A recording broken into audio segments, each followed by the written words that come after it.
All right, good morning to you guys.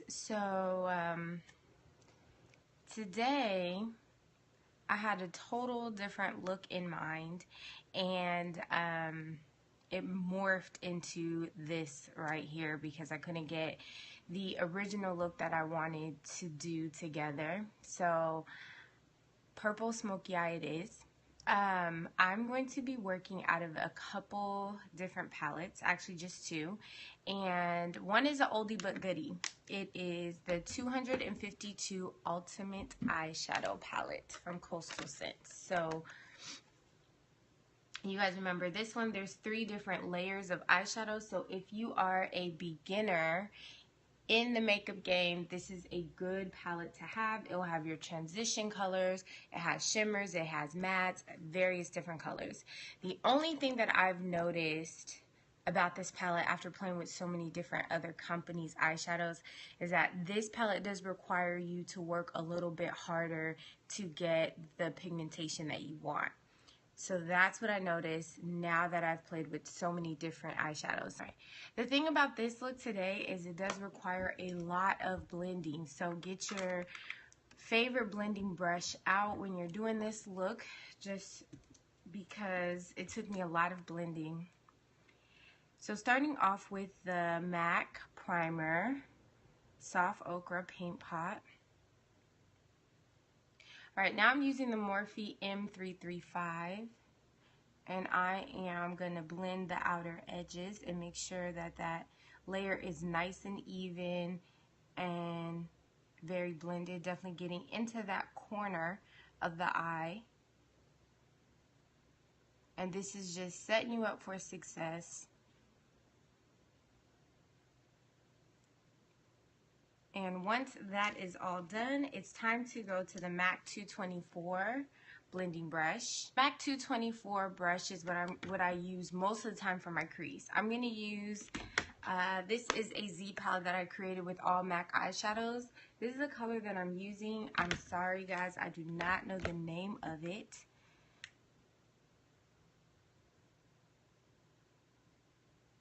And right in the crease, I'm going to do windshield wiper motions to blend out my transition color.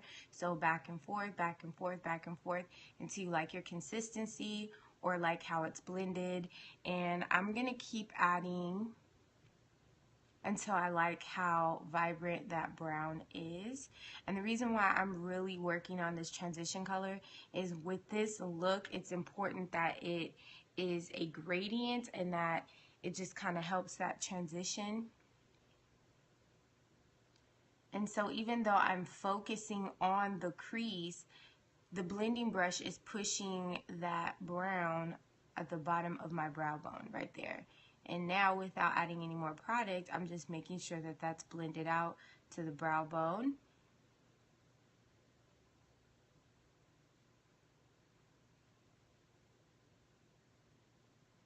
Okay. And then once that's done and I like how that looks, I'm going to move on to the actual lid. But what I'm doing is I'm taking the MAC Smolder, and I like this pencil because it moves a lot. It's very easy. It's very blendable. So I'm going to take the MAC Smolder and I'm going to draw a half circle or a C shape or backward C shape right after the center of my lid. And then I am going to gently do strokes to the outer corner of my eye. And the reason why I'm using this pencil is it's going to make the black a little bit more vibrant and pigmented, because as you guys know, sometimes black tends to look a little bit more grayish and not really a true black tone. So this is going to help it look a true black tone. On the other side, I'm going to do the same, but with minimal pressure. So I'm not pressing really hard.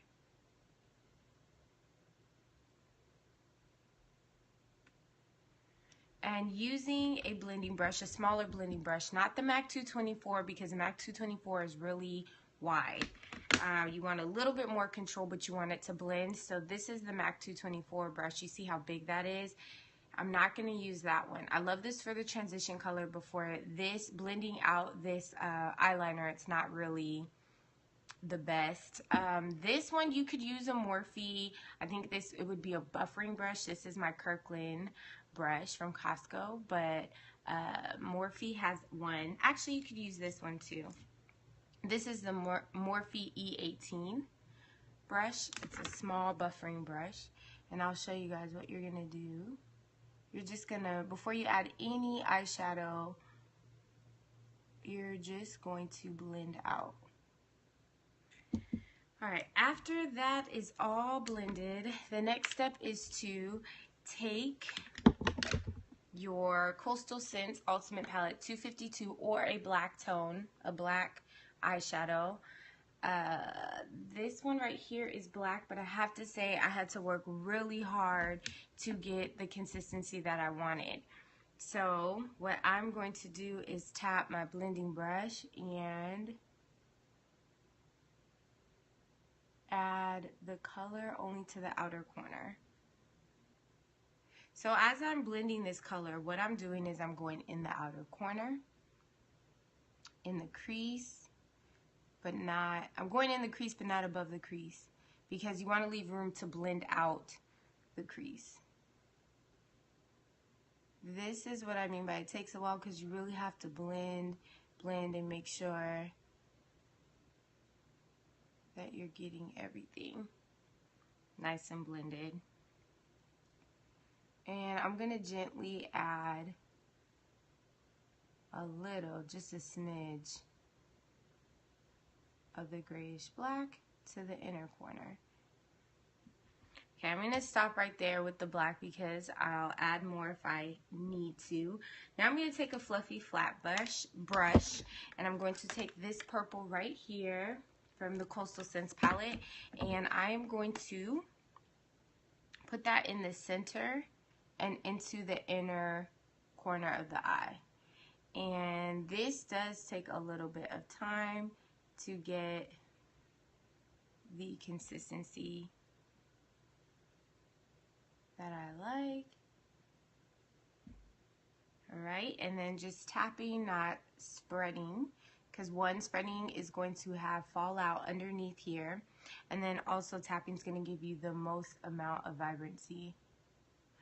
Okay, now what I'm going to do is take an angled fluffy brush, which looks more like this, and I am just going to blend a little bit more of the black into the crease, the outer corner of the eye, and a little bit in the inner corner. Back to the 224 MAC blending brush. Without any product at all, I'm going to move my hand to the outside of the brush, so as far as I can, because I want a softer or lighter hand. So that means that if you hold your brush out more, so further away from the actual brush part, what's going to happen is it gives you a lighter hand, and sometimes when blending, that will help you from blending away too much product. So what I'm doing is I'm going to blend this outer edge a smidge more, and I really want the outer edge to be more of a rounded shape. So that's why I'm blending, but I don't want to blend it so much that it's all the way on my brow bone. And if you feel like you've blended too much, you can always go back to your transition color and add a bit more. So let's talk about this liner. So I realize that most of my looks have wing liner, and I'm just trying to branch out and do different things. I prefer a wing liner about 99% of the time, but today I'm not going to do a wing liner. And I'm going to just do like a soft eyeliner without a wing. The reason why I say soft is because it's more blended. It's not like a sharp line. let's talk about underneath the eyes. So I'm going to use the MAC Smolder pencil again, and I'm going to go in the waterline. All right, moving in a little closer. So I'm going to go into the waterline.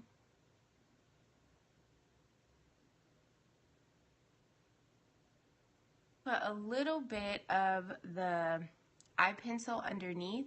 Then I'm going to take my angle brush and blend it out. So without adding any powder yet, I am blending out that pencil, the MAC Smolder. And then I'm just going to take the color that I used earlier, the black, and tap, not rub, underneath there. So putting the eyeshadow after you did the MAC eye smolder is just kind of setting it in place. And again, you're tapping opposed to rubbing because you don't want fallout underneath your eye. Okay, and I think that's about the gist of that. Keeping it neutral. I have to admit that neutral is usually my go-to for most makeup looks because I'm more of an eyeshadow buff, so I like to keep it dramatic and then keep my lips soft so they're not competing with each other. So a lot of times I will do a nude lip whenever there's a lot going on with my eyes. Let me know if you guys want to see more looks. You guys can let me know by commenting on Instagram, Facebook, also by sending me an email, deandragiselle@gmail.com, so I can know what looks you want. If you guys have any makeup questions, I do answer your makeup questions, so you guys can also contact me at deandragiselle@gmail.com. Also, final look will be on Instagram and on Facebook, so if you guys are not my friends on Instagram and Facebook, please be sure to follow me on those social media. All right, beauties, you guys have a wonderful rest of your week. I will be here every Wednesday, 7 a.m. Pacific Standard Time. You guys have a great day. Bye, beauties.